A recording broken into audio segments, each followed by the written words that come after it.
ஏழைகளுக்கு கடன் வழங்கும் போது வங்கிகள் இரக்க மனப்பான்மையுடன் நடந்து கொள்ள வேண்டும் என பிரதமர் மோடி வலியுறுத்தினார். இந்திய ரிசர்வ் வங்கியின் 80வது ஆண்டு விழாவில் பிரதமர் நரேந்திர மோடி கலந்து கொண்டார். விவசாயிகளின் தற்கொலை வங்கித்துறையின் மனதை உலுக்க வேண்டாமா என்று கேட்ட மோடி, கந்துவட்டிக்காரர்களிடம் விவசாயிகள் கடன் வாங்கும் அவசியம் இல்லை என்ற நிலையை உருவாக்க வேண்டும் என்றார். ஏழைகளுக்கு கடன் வழங்கும் போது அவர்களது மனுக்களை வங்கிகள் கவனத்துடன் பரிசீலிப்பதோடு இரக்க மனப்பான்மையுடன் நடந்து கொள்ளவும் வேண்டும் என வலியுறுத்தினார். சோனியாவை அவதூறாக பேசிய மத்திய அமைச்சர் வீட்டு முன் காங்கிரசார் போராட்டத்தில் ஈடுபட்டனர். வெள்ளைத்தோல் கொண்ட சோனியாவை அல்லாமல் நைஜீரியாவைச் சேர்ந்த கருப்பு நிற பெண்ணை ராஜீவ் மணந்திருந்தால் காங்கிரசார் அவரை தலைவராக ஏற்றிருப்பார்களா என்று மத்திய அமைச்சர் கிரிராஜ் சிங் கூறிய கருத்து பெரும் சர்ச்சையை கிளப்பியுள்ளது. டெல்லியில் உள்ள அவரது வீட்டு முன் காங்கிரசார் வியாழனன்று காலை திடீர் போராட்டத்தில் ஈடுபட்டனர். அனுமதியின்றி போராட்டத்தில் ஈடுபட்ட காங்கிரசாரை போலீசார் கைது செய்து போலீஸ் நிலையத்துக்கு கொண்டு சென்றனர். கிரிராஜ் சிங் வீட்டு முன் போலீஸ் பாதுகாப்பு பலப்படுத்தப்பட்டுள்ளது.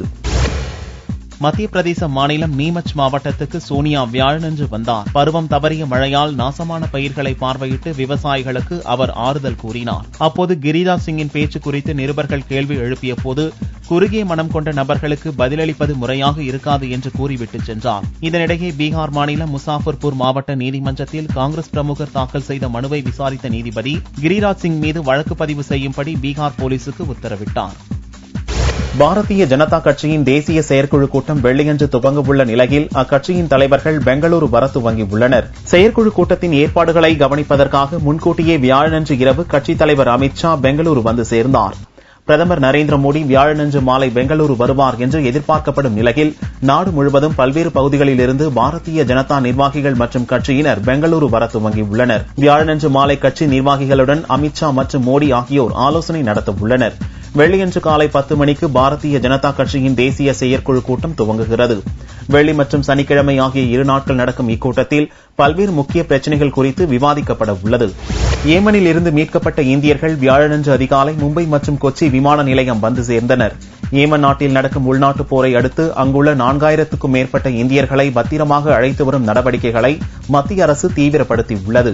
முதல் கட்டமாக ஏமனின் ஏடன் துறைமுகத்திலிருந்து கடற்படை கப்பல் மூலம் 349 இந்தியர்கள் மீட்கப்பட்டு ஜிபவுட் நகருக்கு அழைத்துச் செல்லப்பட்டனர். அங்கிருந்து இந்திய விமானப்படை விமானம் மூலம் இந்தியா திரும்பினர். வியாழனன்று அதிகாலை அவர்களில் ஒரு பிரிவினர் மும்பையிலும் இன்னொரு பிரிவினர் கொச்சியிலும் தரையிறக்கப்பட்டனர். வடமாநிலங்களைச் சேர்ந்த 189 பேர் மும்பை விமான நிலையத்தில் அதிகாலை 3:25 மணிக்கு இறங்கினர். கேரளா உள்ளிட்ட தென் மாநிலங்களைச் சேர்ந்த 168 பேர் கொச்சி விமான நிலையத்துக்கு அதிகாலை 2 மணிக்கு வந்து சேர்ந்தனர். அவர்களை இந்திய வெளியுறவு அதிகாரிகள் மற்றும் குடும்பத்தார் வரவேற்று அழைத்துச் சென்றனர். காஷ்மீரில் பயங்கரவாதிகளுடனான துப்பாக்கிச் சண்டையில் ராணுவ வீரர், போலீஸ் அதிகாரி பலியாகினர். பாரமுல்லா மாவட்டம் தங்குமார் பகுதியில் உள்ள குன்சர் கிராமத்தில் பயங்கரவாதிகள் பதுங்கியிருப்பதாக போலீசாருக்கு தகவல் கிடைத்தது. அங்குள்ள ஒரு வீட்டை பாதுகாப்பு படையினர் வியாழனன்று காலை 8 மணிக்கு சுற்றி வளைத்தனர். பாதுகாப்பு படையினர் மீது துப்பாக்கிச்சூடு நடத்தியதால் இருதரப்புக்கும் பயங்கர சண்டை நடந்தது. இதில் ஒரு ராணுவ வீரரும் சிறப்பு போலீஸ் படையின் போலீஸ்காரர் ஒருவரும் இறந்தனர். ஒரு ராணுவ வீரர், ஒரு உள்ளூர்வாசி என இருவருக்கு குண்டு காயம் ஏற்பட்டது.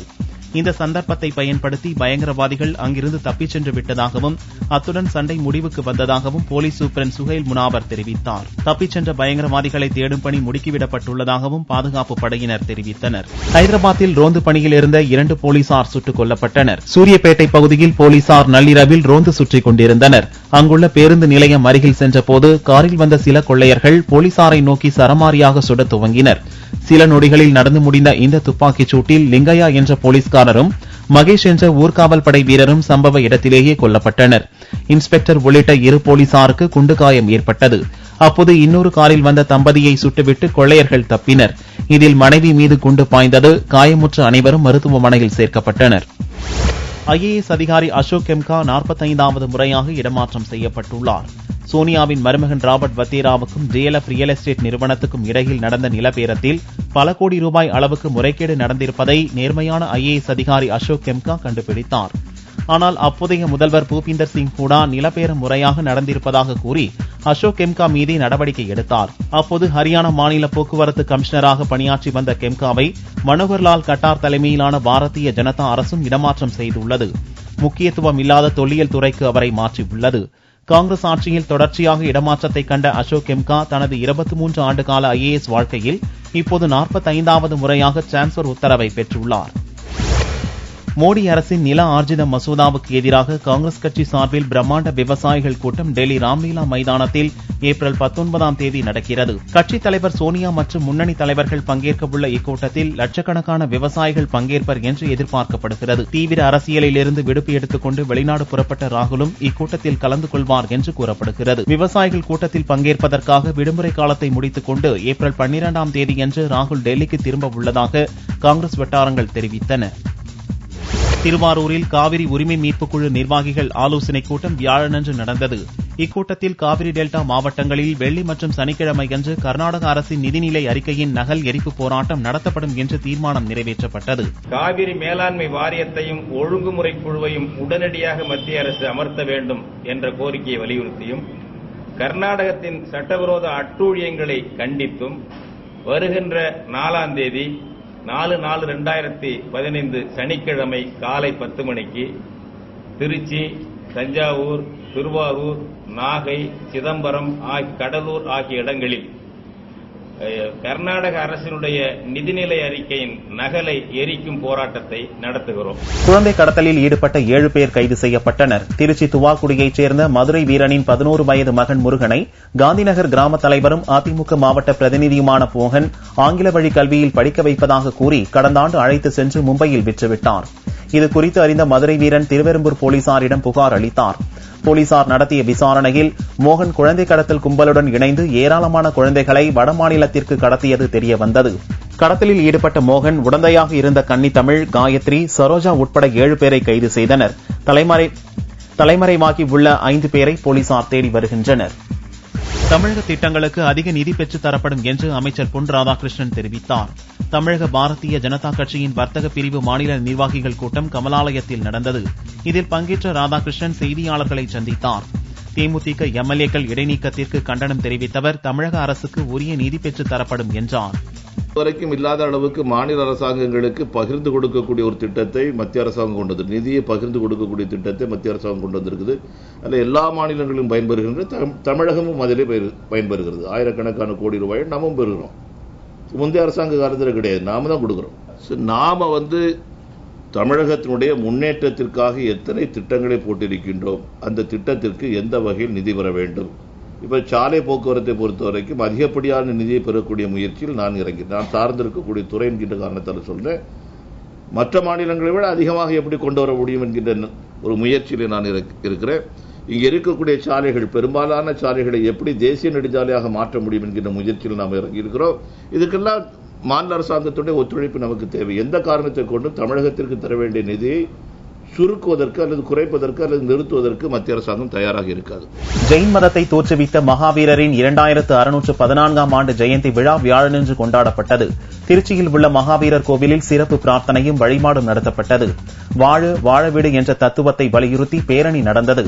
மகாவீரர் ஜெயந்தியை முன்னிட்டு இறைச்சி மற்றும் டாஸ்மாக் கடைகள் மூடப்பட்டிருந்தன. புதுச்சேரி மாநிலம் ஐயங்குட்டிப்பாளையத்தில் உள்ள மார்க்கண்டேய சிவமடத்தில் 1,80,000 ருத்ராட்சங்களால் ஆன சிவலிங்கம் வைக்கப்பட்டுள்ளது. இமயமலையிலிருந்து வரவழைக்கப்பட்ட இந்த சிவலிங்கத்திற்கு மே மாதம் பிரதிஷ்டை செய்ய உள்ளதாக மடத்தின் நிர்வாகிகள் தெரிவித்தனர். முழுவதும் ருத்ராட்சத்தால் உருவாக்கப்பட்ட சிவலிங்கத்தை பக்தர்கள் பக்தி பரவசத்துடன் தரிசனம் செய்து வருகின்றனர். விழுப்புரம் மாவட்டம் மயிலம் முருகன் கோவில் தேரோட்டம் நடந்தது. கடந்த ஒரு வாரமாக பங்குனி உத்தர திருவிழா நடந்து வருகிறது. திருவிழாவின் முக்கிய நிகழ்ச்சியான திருத்தேரோட்டம் பூரம் நட்சத்திரமான வியாழனன்று காலை நடந்தது. பக்தர்கள் காவடி எடுத்தும் அலகுகள் குத்தி வந்தும் நேர்த்திக்கடன் செலுத்தினர். தேரோட்ட திருவிழாவில் ஆயிரக்கணக்கான பக்தர்கள் கலந்து கொண்டனர்.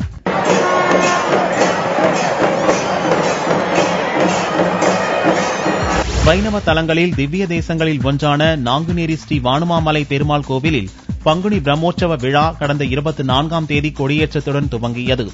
தினமும் சுவாமி, அம்பாள் பல்வேறு வாகனங்களில் எழுந்தருளி வீதி உலா வந்தனர். 10ஆம் திருநாளான வியாழனன்று தங்க தேரோட்டம் நடந்தது. நாங்குநேரி ஜீயர் மதுரகவி வானுமாமலை ராமானுஜர் சுவாமிகள் துவக்கி வைத்த தேரோட்ட திருவிழாவில் பக்தர்கள் திரளாக பங்கேற்றனர். திருச்சி மாவட்டம் திருப்பட்டூரில் அமைந்துள்ள பிரம்மபுரீஸ்வரர் கோவில் பங்குனி உத்தர் திருவிழா வெகு விமர்சையாக நடந்து வருகிறது. வியாழனன்று நடந்த தேரோட்டத்தில் பக்தர்கள் திரளாக வந்து தேரின் வடம் பிடித்து இழுத்தனர். தங்கத்தின் விலை வியாழனன்று ஒரு சவரன் 304 ரூபாய் அதிகரித்து 20,152 ரூபாய்க்கு விற்பனையானது. 1 கிராம் ஆபரண தங்கம் 2,519 ரூபாயாக உள்ளது. வெள்ளி விலை 1 கிராம் 40 ரூபாய்க்கு விற்பனையாகிறது. பார்வெள்ளியின் விலை 37,425 ரூபாயாக இருந்தது. பாலிவுட் நடிகை சன்னி லியோன் மெர்லின் மன்றோவாக நடித்துள்ளார். பாலிவுட் கவர்ச்சி நடிகையான சன்னி லியோன் கடந்த 1955ஆம் ஆண்டு வெளியான 7 Year Itch என்ற படத்தில் மெர்லின் மன்றோ நடித்தது போன்ற ஒரு காட்சியில் தற்போது நடித்துள்ளார். இப்படத்தில் மெர்லின் மன்றோ நியூயார்க் நகரத்தில் உள்ள ஒரு சுரங்கப்பாதையின் நடுவே தனது உடைகள் பறப்பது போன்ற ஒரு காட்சியில் நடித்திருப்பார். இது அப்போது பிரபலமாக பேசப்பட்டது. இதே போன்ற ஒரு காட்சியில் குச் குச் ஹை என்ற படத்தில் சன்னி லியோன் நடித்து உள்ளார். இப்படமும் பேசப்படும் என்று எதிர்பார்க்கப்படுகிறது.